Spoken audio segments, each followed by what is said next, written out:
Morning everyone, it's Anthony from Golfing Society. I'm here at Alfreton Hall this morning for a very special occasion.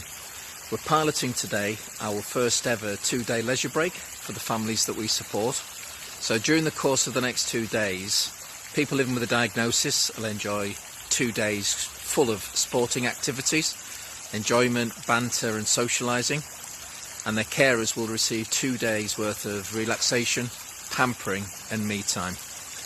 Overnight, they'll stay here in this beautiful, beautiful period property with some amazing bedrooms and enjoy the hospitality that Alfreton Hall has to offer.